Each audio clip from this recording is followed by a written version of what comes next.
दोस्तों तुसी देखते पे अपना देश पंजाब टीवी ते मैं आ तुहाडा मेजबान मोहम्मद नदीम खरल। सब तो पहला तो मेरे चैनल को करो सब्सक्राइब ते बेल आइकन का बटन दबाओ कि मेरी हर आने वाली नवी वीडियो भरावां तक पहुंच सके। भाइयों इसी तरह मेरी वीडियो लाइक शेयर तो कमेंट कराया करो, अपना बेहद ख्याल रखा करो। तुहाडी यही प्यार तुहाडी यही मुहब्बत नदीम खरल नूं सारे काम छड़ के तुहाडे वास्ते वीडियो शेयर करने वास्ते मतलब आमादा करता है कि मैं निकला आपके भरावां वास्ते नवी तो नवी वीडियो लैके हाजिर हूं। अज भी तुहाडे वास्ते घरेलू मझ लैके आया जनाब। मेरे दोस्त कहते तुसीं व्यापार दी मझां विखा दिओ, अगलियां विखा दिओ, पिछलियां विखा दिओ। ए जनाब एक अज घरेलू मझ जनाब मेरा कैमरामैन जिहड़ा है वो तुहानूं विखा रहा है। ए जनाब चट्टा तुसीं वेख सकदे हो, तीसर मझ है जनाब। यह बहुत वड्डी मझ है, तीसरा सूआ होण सूण वाली। अजे 12-13 तरीक नूं मालक कहंदा जी कि इहदे दिन पूरे होने ने। इनके 12-13 तरीक नूं दिन पूरे होने या 10 नूं या 12 नूं इनके दिन पूरे होने ने। चड्डा इनकी थण दी विरला सारा कुछ मेरा कैमरामैन तुहानूं विखा रहा है। मेरा कैमरामैन तुहानूं विखा रहा है जना पूरा वजूद। इस तो बाद जिहड़ा मेरा कैमरामैन दा पूरा मुंह विखाओ जी, इस मझ दा पूरा मुंह विखाओ कैमरामैन साहब, इस मझ दा पूरा मुंह विखाओ। ए जनाब पूरा मुंह विखाओ, केडी वड्डी मझ है। ये तुसीं इहदे वजूद तो अंदाजा ला सकदे जे कि ये केडी तगड़ी मझ है जनाब।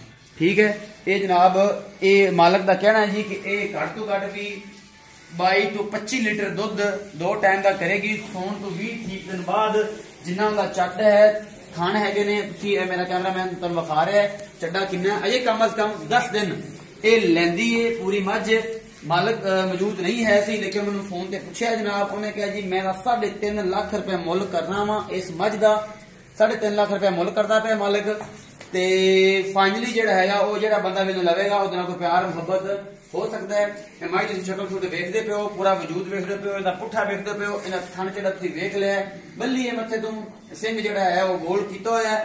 ठीक है, तीसरा सूआ जनरली हुण सूई है ते जनाब ये पूरा वजूद जिहड़ा हैगा मेरा कैमरामैन तुहानूं मझ दा विखा रहा है। क्योंकि अंदर ठंड में हैगी है बाहर साडे इस इलाके विच, ते इस करके जानवर नूं अंदर बने हुए है जनाब। ते इस करके ये जिहड़ा है ना थोड़ा जिहा हनेरे वास्ते माजरत करते हैं जनाब। ते ए जनाब मझ तुहानूं मैं पूरी घरेलू मझ विखाई है, कोई व्यापार का चक्कर नहीं है, कोई अजिहा मामला नहीं। जिस बंदे नूं ये मझ पसंद होवे वो मेरा नंबर डिस्क्रिप्शन हैगा, कहोगे तो मैं मालक का नंबर भी ला देना वा विच, ओहदा तुसीं राबता करके ये मझ खरीद सकते हो। मालक का कहना है जी कि 22 तो 25 लीटर दुध 2 टाइम का करेगी। अजे 10 तो 12 तरीक नूं इहदे दिन पूरे होने ने।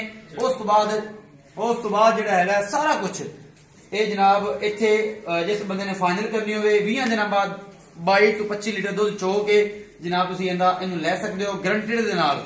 ये मालक का इन्ना दावा है कि एक पिछली बारी उन्हें घर चोई है, घर रही है, तीसरा सूआ है, उन्होंने किसी मामले के वजह वेचनी पई है। ये जनाब जिहड़ा है मैं ते तुहानूं सारा कुछ विखाया है। बड़ी खूबसूरत मझ हैगी है। जिस भी वीर ने लैनी हो मेरे नाल राबता कर लवे। अपना बहुत सारा ख्याल रखा जे। मिलते हैं अगली वीडियो च। अल्लाह निगहबान।